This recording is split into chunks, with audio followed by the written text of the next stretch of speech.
গণপ্রজাতন্ত্রী বাংলাদেশের সংবিধানের 50 অনুচ্ছেদের দফা 3 অনুযায়ী মহামান্য রাষ্ট্রপতি জনাব মোহাম্মদ শাহাবুদ্দিন তার স্বাক্ষরযুক্ত পদত্যাগপত্র আজ 24শে জুলাই 2026 9 শ্রাবণ 1433 তারিখে রোজ শুক্রবার অপরাহ্ন 5:01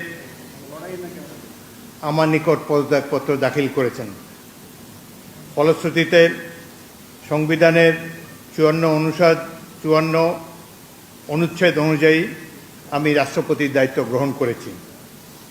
পদত্যাগপত্রটি আমি গ্রহণ করেছি এবং জাতীয় সংসদ সচিবালয়ের রেকর্ডে সংরক্ষণ এবং প্রয়োজনীয় প্রশাসনিক কার্যক্রম গ্রহণের জন্য নির্দেশ প্রদান করা হলো।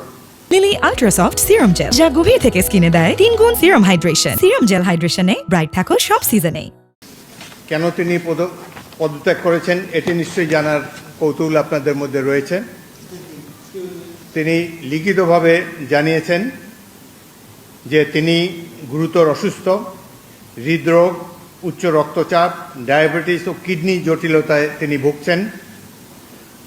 তার হৃদযন্ত্রে বাইপাস সার্জারি হয়েছে।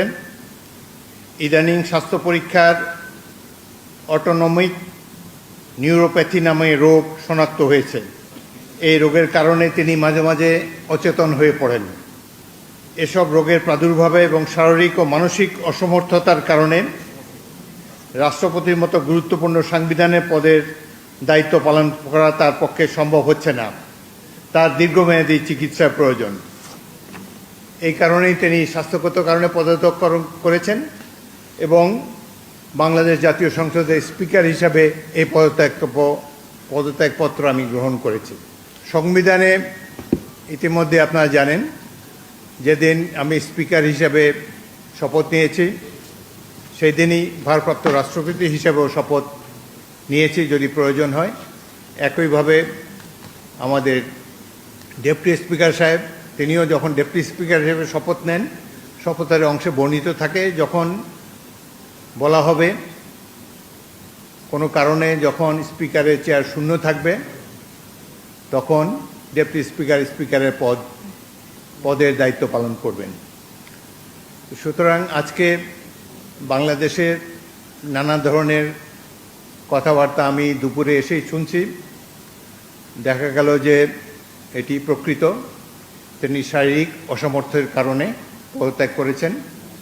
আমি তার মঙ্গল এবং সুস্বাস্থ্য কামনা করি এবং আমার মনে হয় তিনি মাফিয়া সরকারের আমলে নির্বাচিত হলেও বর্তমানে জনগণের ভোটে যে সরকার নির্বাচিত হয়েছে তার প্রতি তিনি সমর্থন এবং শ্রদ্ধা প্রকাশ করেছেন সবসময়। লিলি আল্ট্রাসফট সিরাম জেল, যা গভীর থেকে স্কিনে দেয় 3 গুণ সিরাম হাইড্রেশন। সিরাম জেল হাইড্রেশনে ব্রাইট থাকো সব সিজনে।